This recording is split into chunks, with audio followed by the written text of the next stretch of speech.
Hiber-Nation 113.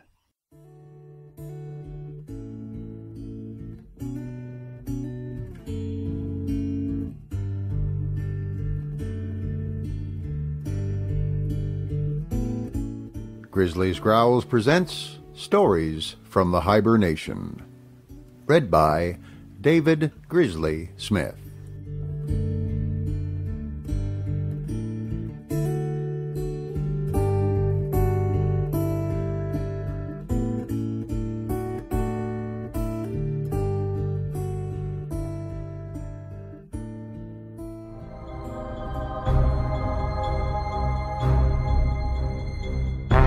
Eugenics and Other Evils by G.K. Chesterton. Read by David Grizzly Smith.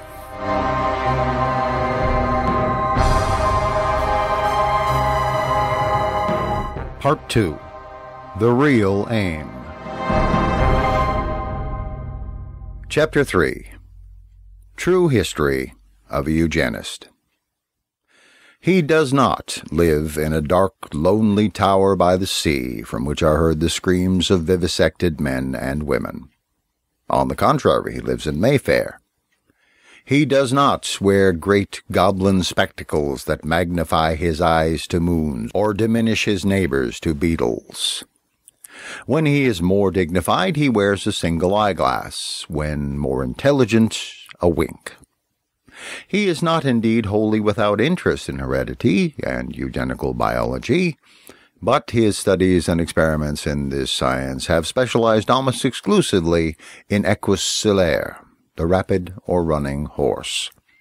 He is not a doctor, though he employs doctors to work up a case for eugenics, just as he employs doctors to correct the errors of his dinner. He is not a lawyer, though unfortunately often a magistrate. He is not an author or a journalist, though he not infrequently owns a newspaper. He is not a soldier, though he may have a commission in the yeomanry, nor is he generally a gentleman, though often a nobleman. His wealth now commonly comes from a large staff of employed persons who scurry about in big buildings while he is playing golf. But he very often laid the foundations of his fortunes in a very curious and poetical way, the nature of which I have never fully understood. It consisted in his walking about the street without a hat, and going up to another man and saying, "Suppose I have 200 whales out of the North Sea," to which the other man replied, "And let us imagine that I am in possession of 2,000 elephants' tusks." They then exchange, and the first man goes up to a third man and says, "Supposing me to have lately come into the possession of 2,000 elephants' tusks, would you," etc. If you play this game well, you become very rich. If you play it badly, you have to kill yourself, or try your luck at the bar. The man I am speaking about must have played it well, or at any rate successfully. He was born about 1860, and has been a member of Parliament since about 1890. For the first half of his life he was a Liberal. For the second half he has been a Conservative. But his actual policy in Parliament has remained largely unchanged and consistent. His policy in Parliament is as follows. He takes a seat in a room downstairs at Westminster, and takes from his breast pocket an excellent cigar case, from which in turn he takes an excellent cigar. This he lights, and converses with other owners of such cigars on equus celare, or such matters as may afford him entertainment. 2 or 3 times in the afternoon a bell rings, whereupon he deposits the cigar in an ashtray with great particularity, taking care not to break the ash, and proceeds to an upstairs room flanked with 2 passages. He then walks into whichever of the 2 passages shall be indicated to him by a young man of the upper classes, holding a slip of paper. Having gone into this passage, he comes out of it again, is counted by the young man, and proceeds downstairs again, where he takes up the cigar once more, being careful not to break the ash. This process, which is known as representative government, has never called for any great variety in the manner of his life. Nevertheless, while his parliamentary policy is unchanged, his change from one side of the House to the other did correspond with a certain change in his general policy in commerce and social life. The change of the party label is by this time quite a trifling matter, but there was in his case a change of philosophy, or at least a change of project, though it was not so much becoming a Tory as becoming rather the wrong kind of socialist. He is a man with a history. It is a sad history, for he is certainly a less good man than he was when he started. That is why he is the man who is really behind eugenics. It is because he has degenerated that he has come to talking of degeneration. In his radical days, to quote from one who corresponded in some ways to this type, he was a much better man, because he was a much less enlightened one. The hard impudence of his first Manchester individualism was softened by two relatively humane qualities. The first was a much greater manliness in his pride. The second was a much greater sincerity in his optimism. For the first point, the modern capitalist is merely industrial, but this man was also industrious. He was proud of hard work. Nay, he was even proud of low work, if he could speak of it in the past and not the present. In fact, he invented a new kind of Victorian snobbishness, an inverted snobbishness.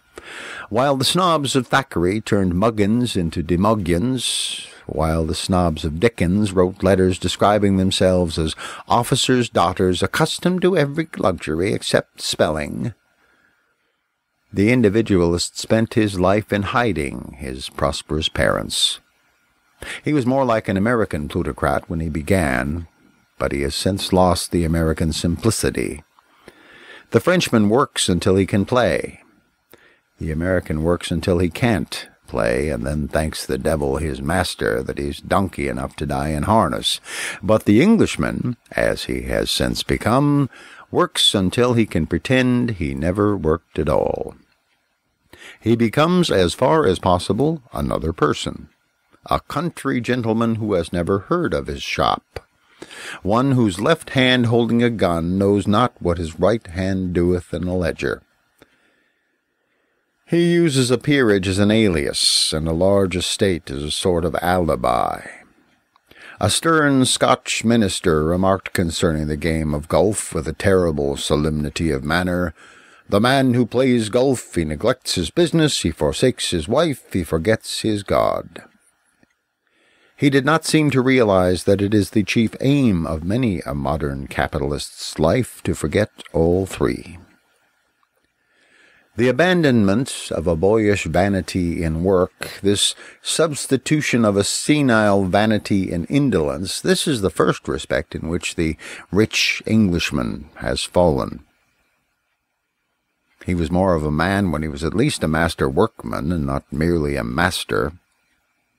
And the second important respect in which he was better at the beginning is this, that he did then, in some hazy way, half believe that he was enriching other people as well as himself. The optimism of the early Victorian individualists was not wholly hypocritical. Some of the clearest-headed and blackest-hearted of them, such as Malthus, saw where things were going, and boldly based their Manchester city on pessimism instead of optimism. But this was not the general case. Most of the decent rich of the Bright and Cobden sort did have a kind of confused faith that the economic conflict would work well in the long run for everybody. They thought the troubles of the poor were incurable by state action. They thought that of all troubles, but they did not cold-bloodedly contemplate the prospect of those troubles growing worse and worse.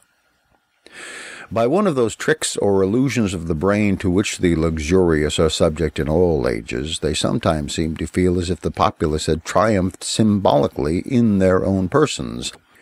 They blasphemously thought about their thrones of gold what can only be said about a cross, that they, being lifted up, would draw all men after them.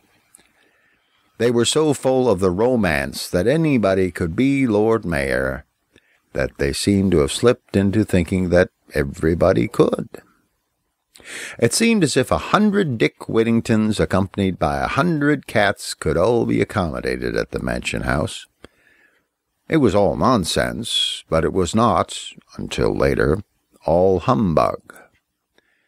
Step by step, however, with a horrid and increasing clearness, this man discovered what he was doing. It is generally one of the worst discoveries a man can make. At the beginning, the British plutocrat was probably quite as honest in suggesting that every tramp carried a magic cat like Dick Whittington as the Bonapartist patriot was in saying that every French soldier carried a marshal's baton in his knapsack.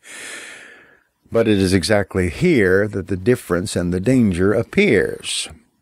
There is no comparison between a well-managed thing like Napoleon's army and an unmanageable thing like modern competition. Logically, doubtless, it was impossible that every soldier should carry a marshal's baton. They could not all be marshals, any more than they could all be mayors. But if the French soldier did not always have a baton in his knapsack, he always had a knapsack. But when that self-helper, who bore the adorable name of Smiles, told the English tramp that he carried a coronet in his bundle, the English tramp had an unanswerable answer. He pointed out that he had no bundle. The powers that ruled him had not fitted him with a knapsack, any more than they had fitted him with a future, or even a present. The destitute Englishman, so far from hoping to become anything, had never been allowed even to be anything. The French soldier's ambition may have been in practice not only a short, but even a deliberately shortened ladder, in which the top rungs were knocked out. But for the English, it was the bottom rungs that were knocked out, so that they could not even begin to climb. And sooner or later, in exact proportion to his intelligence, the English plutocrat began to understand not only that the poor were impotent, but that their impotence had been his only power. The truth was not merely that his riches had left them poor. It was that nothing but their poverty could have been strong enough to make him rich. It is this paradox, as we shall see, that creates the curious difference between him and every other kind of robber. I think it is no more than justice to him to say that the knowledge, where it has come to him, has come to him slowly. And I think it came, as most things of common sense come, rather vaguely, and as in a vision, that is, by the mere look of things. The old Covenantite employer was quite within his rights in arguing that earth is not heaven, that the best obtainable arrangement might contain many necessary evils, and that Liverpool and Belfast might be growing more prosperous as a whole, in spite of pathetic things that might be seen there. But I simply do not believe that he has been able to look at Liverpool and Belfast and continue to think this. That is why he has turned himself into a sham country gentleman. Earth is not heaven, but the nearest we can get to heaven ought not to look like hell, and Liverpool and Belfast look like hell, whether they are or not.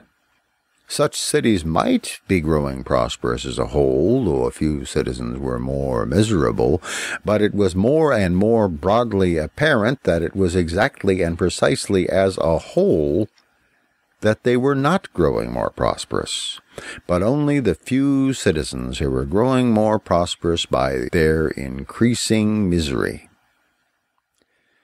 You could not say a country was becoming a white man's country when there were more and more black men in it every day. You could not say a community was growing more and more masculine when it was producing more and more women. Nor can you say that a city is growing richer and richer when more and more of its inhabitants are very poor men. There might be a false agitation founded on the pathos of individual cases in a community pretty normal in bulk. But the fact is that no one can take a cab across Liverpool without having a quite complete and unified impression that the pathos is not a pathos of individual cases, but a pathos in bulk. People talk of the Celtic sadness, but there are very few things in Ireland that look so sad as the Irishman in Liverpool. The desolation of Tara is cheery compared with the desolation of Belfast. I recommend Mr. Yeats and his mournful friends turn their attention to the pathos of Belfast. I think if they hung up the harp that once in Lord Furness's factory, there would be a chance of another string breaking. Broadly, and as things bulk to the eye, towns like Leeds, if placed beside towns like Rouen or Florence or Chartres or Cologne, do actually look like beggars walking among burghers. After that overpowering and unpleasant impression, it is really useless to argue that they are richer, because a few of their parasites get rich enough to live somewhere else. The point may be put another way, thus, that it is not so much that these more modern cities have this or that monopoly of good or evil. It is that they have every good in its fourth-rate form, and every evil in its worst form. For instance, that interesting weekly paper, The Nation, amiably rebuked Mr. Belloc and myself for suggesting that revelry and the praise of fermented liquor were more characteristic of continental and Catholic communities than of communities with the religion and civilization of Belfast. It said that if we would cross the border into Scotland, we should find out our mistake. Now, not only have I crossed the border, but I have had considerable difficulty in crossing the road in a Scotch town on a festive evening. Men were literally lying like piled-up corpses in the gutters, and from broken bottles whiskey was pouring down the drains. I am not likely, therefore, to attribute a total and arid abstinence to the whole of industrial Scotland. But I never said that drinking was a mark rather of the Catholic countries. I said that moderate drinking was a mark rather of the Catholic countries. In other words, I say of the common type of continental citizen, not that he is the only person who is drinking, but that he is the only person who knows how to drink. Doubtless, gin is as much a feature of Hoxton as beer is a feature of Munich, but who is the connoisseur who prefers the gin of Hoxton to the beer of Munich? Doubtless the Protestant Scotch ask for Scotch, as the men of Burgundy ask for Burgundy. But do we find them lying in heaps on each side of the road when we walk through a Burgundian village? Do we find the French peasant ready to let Burgundy escape down a drain pipe? Now, this one point on which I accept the nation's challenge can be exactly paralleled on almost every point by which we test a civilization. It does not matter whether we are for alcohol or against it. On either argument, Glasgow is more objectionable than Rouen. The French abstainer makes less fuss. The French drinker gives less offense. It is so with property, with war, with everything. I can understand a teetotaler being horrified, on his principles, at Italian wine drinking. I simply cannot believe he could be more horrified at it than at Hoxton gin drinking. I can understand a pacifist with his special scruples disliking the militarism of Belfort. I flatly deny that he can dislike it more than the militarism of Berlin. I can understand a good socialist hating the petty cares of distributed peasant property. I deny that any good socialist can hate them more than he hates the large cares of Rockefeller. That is the unique tragedy of the plutocratic state today. It has no successes to hold up against the failures it alleges to exist in Latin or other methods. You can, if you are well out of his reach, call the Irish rustic debased and superstitious. I defy you to contrast his debasement and superstition with the citizenship and enlightenment of the English rustic.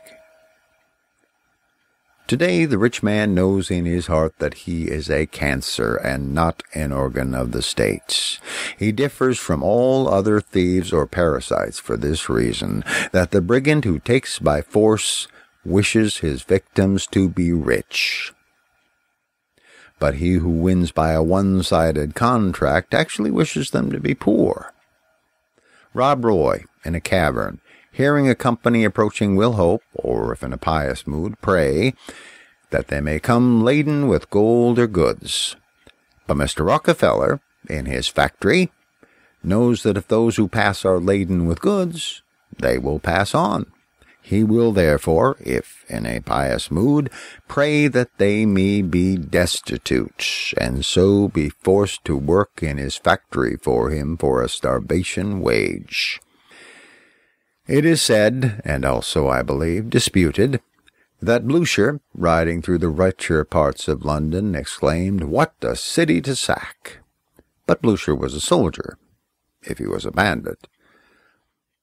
The true sweater feels quite otherwise. It is when he drives through the poorest parts of London that he finds the streets paved with gold, being paved with prostrate servants. It is when he sees the grey, lean leagues of bow and poplar that his soul is uplifted and he knows he is secure. This is not rhetoric, but economics. I repeat that up to a point the profiteer was innocent because he was ignorant. He had been lured on by easy and accommodating events. He was as innocent as the new Thane of Glamis was innocent, as the new Thane of Cawdor was innocent. But the king, the modern manufacturer, like Macbeth, decided to march on under the mute menace of the heavens. He knew that the spoil of the poor was in his houses, but he could not, after careful calculation, think of any way in which they could get it out of his houses without being arrested for housebreaking. He faced the future with a face flinty with pride and impenitence. This period can be dated practically by the period when the old and genuine Protestant religion of England began to fail, and the average businessman began to be agnostic, not so much because he did not know where he was, as because he wanted to forget. Many of the rich took to skepticism exactly as the poor took to drink, because it was a way out.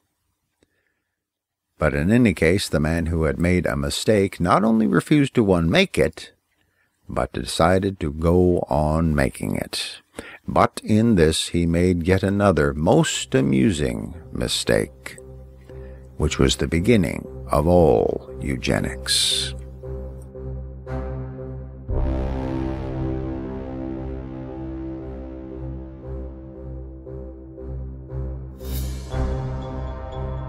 Thank you for listening to Eugenics and Other Evils by G.K. Chesterton, read by me, David Grizzly Smith. Theme music for the book is Showdown by Kevin MacLeod of Incompetech.com. This book is released under a Creative Commons Attribution Non-Commercial No Derivatives 3.0 license. That means please make copies, please share this book, but don't change it, don't sell it, and do tell people where you got it. If you like this book, leave a comment and a rating on podiobooks.com, or comment on grizzliesgrowls.com, or anywhere else you can. Blog about it, podcast about it, tweet about it, tell everyone. Thank you.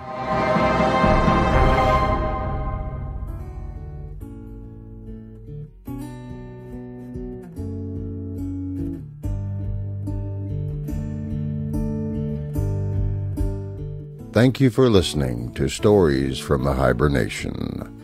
Comment on the website at grizzliesgrowls.com. This program is offered under a Creative Commons Attribution, Non-Commercial, No Derivatives license.